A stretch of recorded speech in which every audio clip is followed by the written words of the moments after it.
Okay. Okay. You're good? You're okay? I'm okay. Okay. I have a question for you. Question away. This is out of character for me, and you've known me for a long time. I think it's out of character for me. Oh, Maybe you'll correct me. Well, you're a character. I am a character. I have a question for you, but do you believe in horoscopes? Horoscopes. Horoscopes? Horoscopes. Horoscopes? Not so much. No, eh? You know what? It's funny. I do read horoscopes actually pretty religiously, but I never read the horoscope that's coming up. I read it the next day.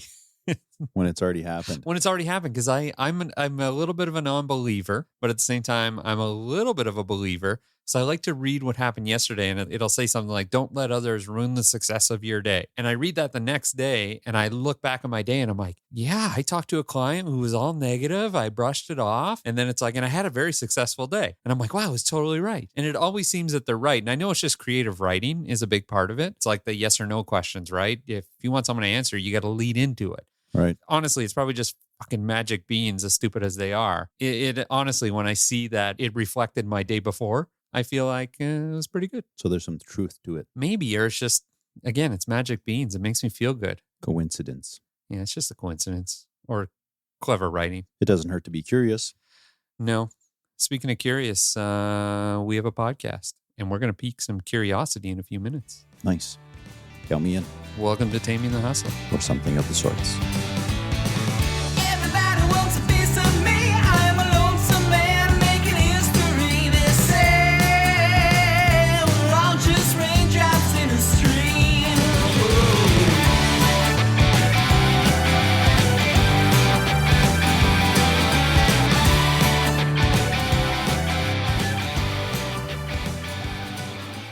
And we're back. So we are.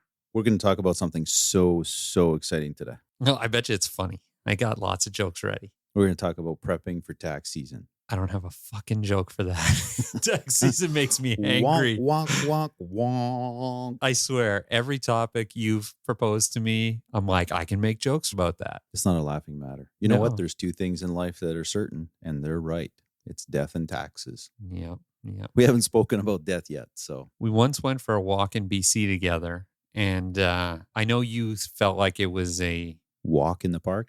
walk in the park. You went over a little hill. I basically climbed Mount Everest. That's how that walk went. I had shin splints. You are so out of shape, dude. Oh my God. It's Get your so shit bad. together, I'm man. trying. We preach holistic financial planning. We preach a holistic lifestyle. No. Food is so good though. Yeah, but you just go for a walk before or after. My shins are still killing me, and I don't even remember when we went for that walk. Yeah, you took a shin kicking. I did took a shin kicking. Anyways, let's get back to my roundabout way of saying I almost died that day. Yeah. Well, you didn't, but you paid your taxes. Yeah, we lost a lot of good men. Hey, listen. Yeah. Okay, wedding crashers. So tell me about taxes, because Funny guy. you know what? Every year, I always say as a business owner, I'm going to be super prepared.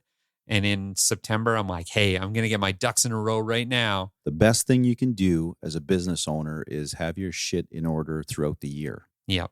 right? So if you use, like we use QuickBooks, but there's so many platforms out there, just to track your expenses, track your revenue, and have it itemized properly so that when you know, the good old days of bringing a shoebox or a banker's box to your accounting firm for them to decipher all that is sort of passe. And if you can get organized throughout the year and have that all done in advance, it makes them preparing your business taxes and your financial statements, it makes it a lot easier for them, and probably going to save you a lot of money. So even if you have to pay for a subscription fee for something like QuickBooks, you're going to save yourself at least that with your account not having to start tabulating receipts for you.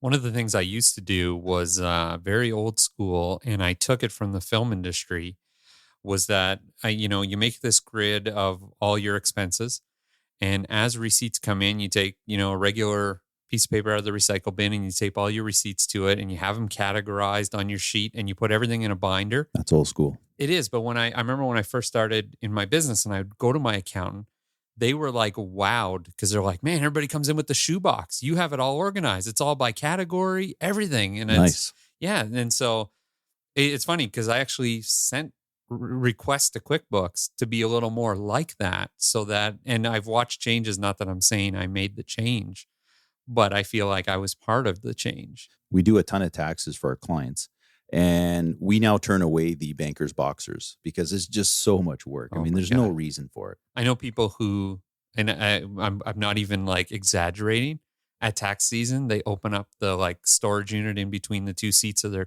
truck, Nice. and they pull all the receipts and put them in a little garbage bag, and they walk into their accounting firm. I couldn't imagine. Yeah. No, thanks. That's organization 101 right there. So the next thing is having a conversation with your accountant, right? Even if it's not during tax season, because they are busy. Like we work with a lot of accountants and tax accountants, and it's very trying during tax season for them. I mean, they have more than their hands full. For sure. So even if you're speaking with them off season on tips on how to be best prepared so that you have less work at tax time, again, it comes down to saving you accounting costs by being more organized, and it's more predictable as well too. I mean, who doesn't, you don't want to be an ostrich and stick your head in the sand. Mm-hmm. You want to have an idea of what your tax consequences are going to be when, long in advance before you file, rather than having an unpleasant surprise last minute.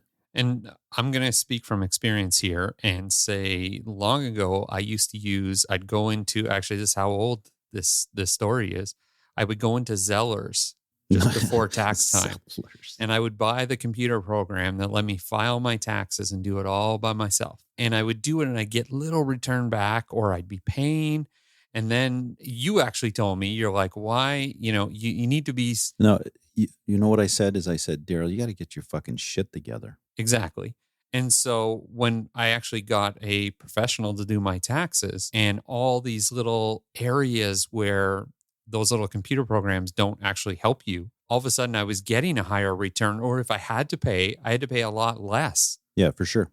Yeah, there's so many things that the software won't actually point out for you, right? It is important to speak to a professional when you have some complexities with your tax returns, not only as business owners, but individuals as well too, right? Gathering up your medical receipts for the year, because anything above 3% of your annual income is deductible, and you get a 15% tax credit. So I often get the clients say, well, should I keep my receipts? Well, you don't know from year to year, because if you have a year where you have a lot of expenses with whatever, hearing aids, dentures, any type of dental work, or any other type of unforeseen expense, I mean, it could easily go above your 3%, right? For sure. The other thing too is like daycare costs, which most people take advantage of because it's a pretty known expense. Yep. Professional dues. So if you're an engineer, for example, you would have your association fees that you would have to pay and your membership fees. So all of that is tax deductible. Also, your investment counsel fees. So if you have non-registered investments, so people don't always understand this, but if you have RSPs and tax-free savings accounts, the government won't allow you to deduct those because they're already registered assets and they have some tax preference to them. But if you have a non-registered investment, whether it was a mutual fund or a stock portfolio or whatever management fees you're paying, provided they're fee-based and not embedded commissions, you have the ability to deduct those fees. Oh, interesting. I'm one of those people who I pay my taxes, I play by the rules, I do everything, and I keep everything forever to do with taxes, because I have this giant fear of being audited. And it's like they come in, they want to audit my business and myself. Jail's not so bad, Daryl. No, seriously though, because I do have this fear. And free room and board. Free room and board. It's free all the food. Sex you want and don't want. Yeah, definitely. I just need a spoon. I'll be like Shawshank Redemption and slowly work my way out. Nice. But no. Speaking of spoons, would you be the big spoon or the little spoon in jail? You know what? I feel like from a sexual preference, I'd be the big spoon. But because I'm cute and I'm short, I think I'd end up being the little spoon, unfortunately. It is what it is. No, but I keep all my receipts. I keep everything. And I have this giant fear that if I ever do get audited, that the auditor comes in and says, oh, I noticed in 2007 you had this and that and the other 7 years. That's it, eh? Like, and here's another overkill thing, and tell me if I am being overkill. You're being overkill. Well, just little things like gas receipts. So yes, I keep my gas receipts for my business, when I travel to meet clients or do a shoot or whatever it is. But I also keep my personal gas receipts because, again, I'm worried I'm going to be audited someday and they're going to say, all this gas that you're spending, clearly you were going to the grocery store and going on trips. And I want to say, no, here's my personal. Is that overkill or what? You should be talking to your accountant about how you're going to be logging that, because you should be logging what's personal and what's business. And then you would be expensing that off accordingly. So Yeah. you do have to talk to your tax professional, and it's important that you have a good communication with them because it is going to make a difference on how you're optimizing and capitalizing on your deductions and your tax savings. Yeah, for sure. Another thing too is RSPs, right? So people often say, well, I want to top up my RSPs before the deadline. So typically the deadline in Canada is March 1st. Yeah. So what that means is they give you the first 60 days of the current tax year for you to purchase an RSP, to use the RSP as a tax deduction for the prior year. Oh, okay. Right. So being in the current calendar year, you have until March 1st of the following year to be able to top up your RSPs to attempt to reduce your taxes owing or to increase your refund, provided you have the tax bracket to do so.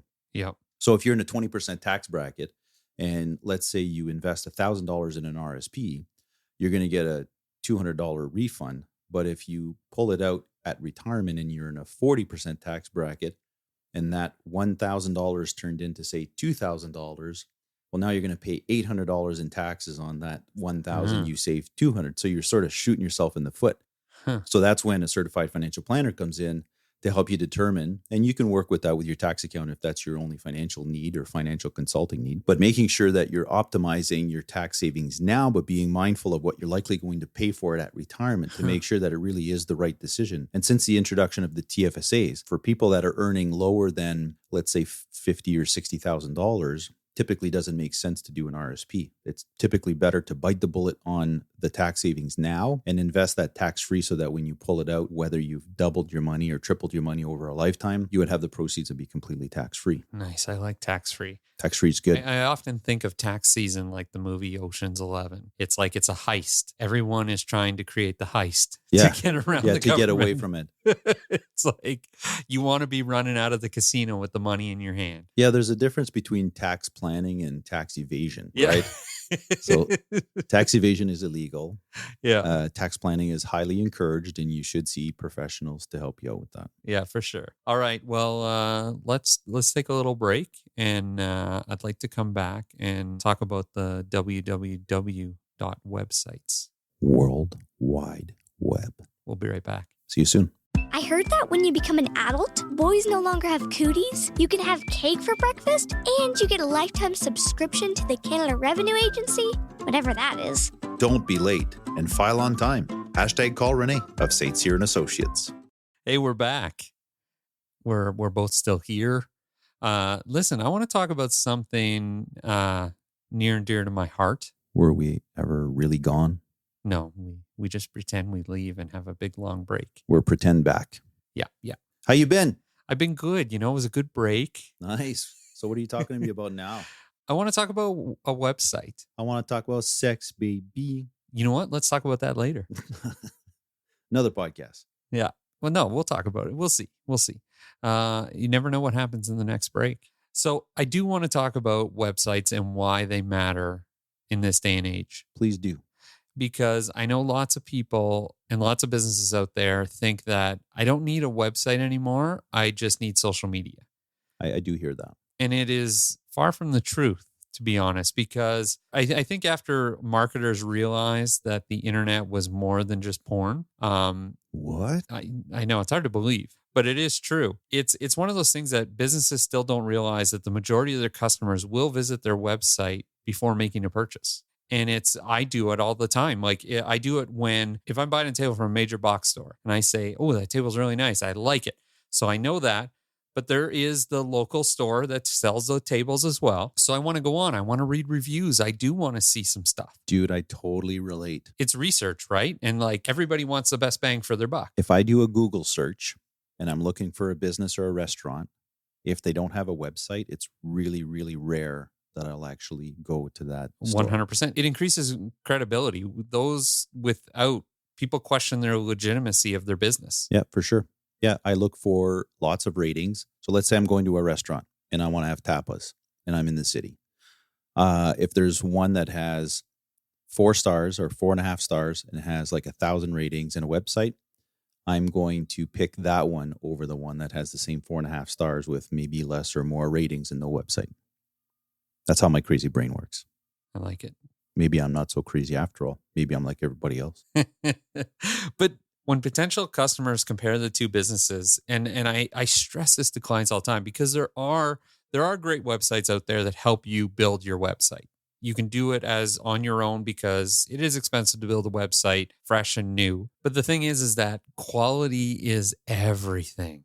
And keeping it current too, right? That's the thing. Websites shouldn't live dormant. They have to be growing. Like you have to be showing stuff. The best is when you go on a website and you look at the About Us or whatever, and the business owner's got like a full head of hair and a mustache, and you show up at their place and like the guy's bald and he's got 100 pounds extra on him. It's like, what the fuck? We've met with clients where they say we want a new website, and we're like, okay, perfect. We've only talked with the owner.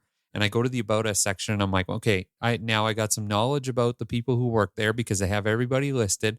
And then I get there and those people fucking don't work there anymore. They haven't worked there in like 10 years. Yeah, that's crazy. Might as well not have a site. Yeah, it is mind-boggling to me. So I just want to stress to people listening that websites do matter. And it doesn't matter if it's Hashtag websites matter. hashtag websites matter. And it's always going to be that way. I know times are changing. Social media is getting bigger, but until social media gets on that point where your webpage lives on social media, no, it's like even when I go to Instagram or Facebook, I don't read through all the posts. I generally click the link to their page. And so that's another warning. Finish your Facebook and your Instagram details.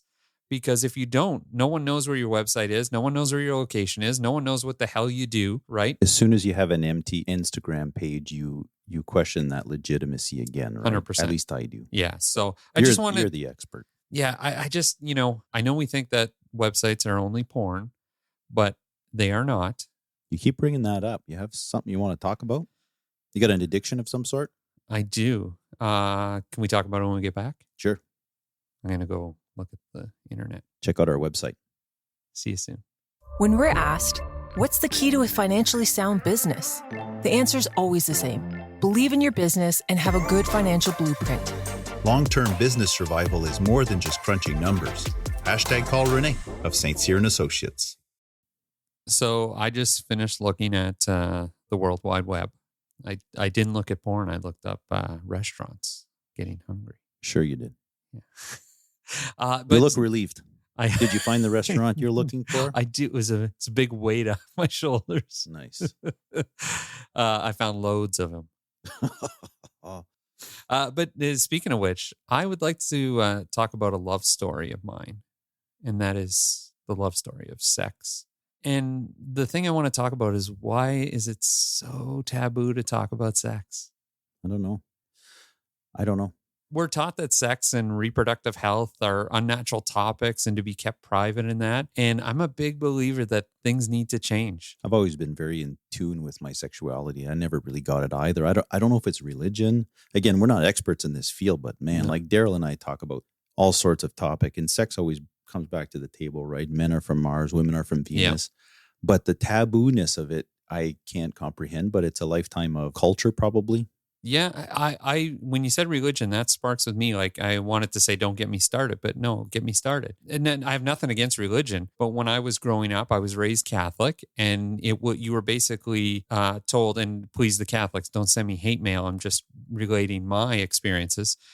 You were shamed, or you were told you were a sinner because you did these things, or you thought about these things. And it just became so taboo that parents wouldn't talk to their kids. And that's one of the things for me is I'm like, how is it that we will overstate the fact that do not go play in the street because it's so dangerous? You're going to get hit by a car, and it's very unlikely. It is true.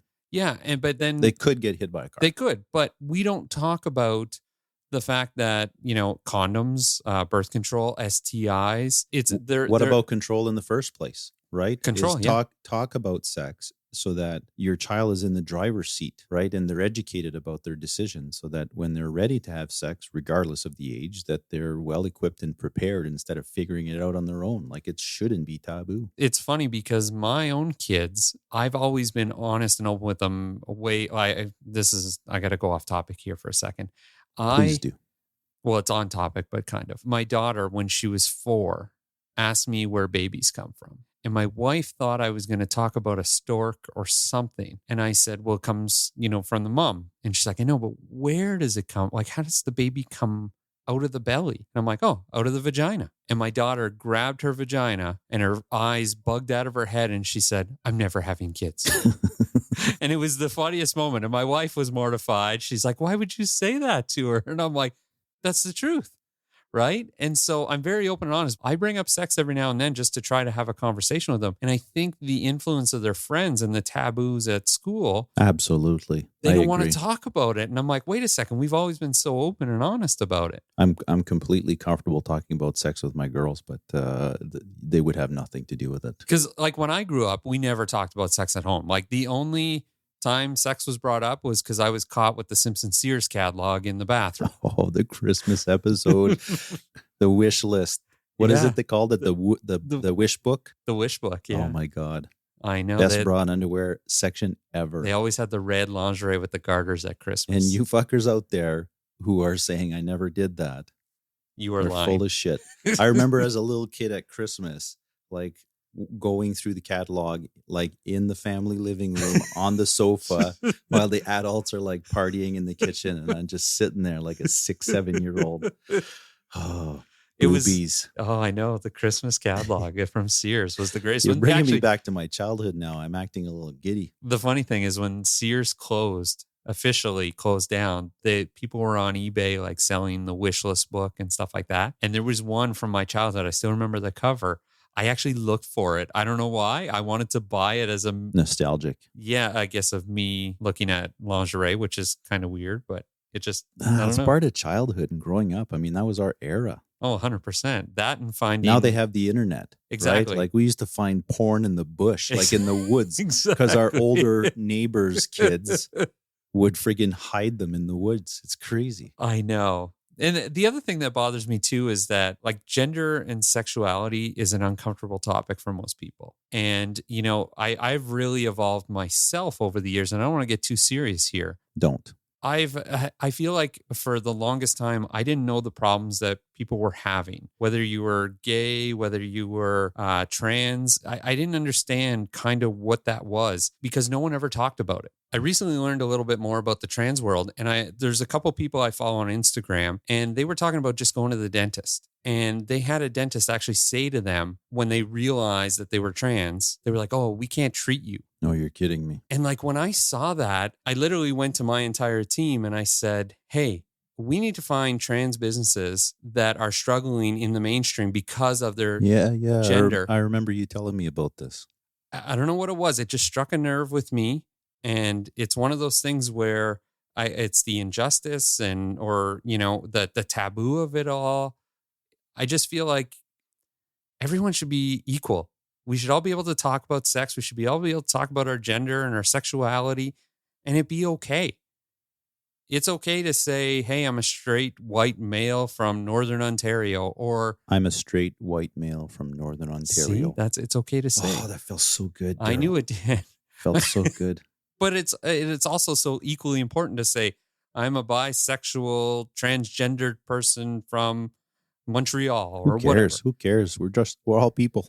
Yeah, but I think the taboo of it's got to go away. And I think not that our podcast is going to solve that, but there are other podcasts out there that talk about sex. Oh my God, Sex with Emily. Yeah, it's a great podcast. I love her. Yeah, 100%. I'd love to have her on this show, actually. That would be great. If she's listening, she is listening. I'm convinced. Oh, you're sending her vibes, are I'm you? sending her vibes. Like and- the wee vibe. Yeah. And it's, I honestly believe there's other people out there like Emily who can help this tabooness. Is that a word? Tabooness? No, that's a fucking terrible word, Daryl. Yeah. Okay. I'm not going to cut it because I think people need to understand that when you screw up a word, that's not a taboo. Okay. Oh.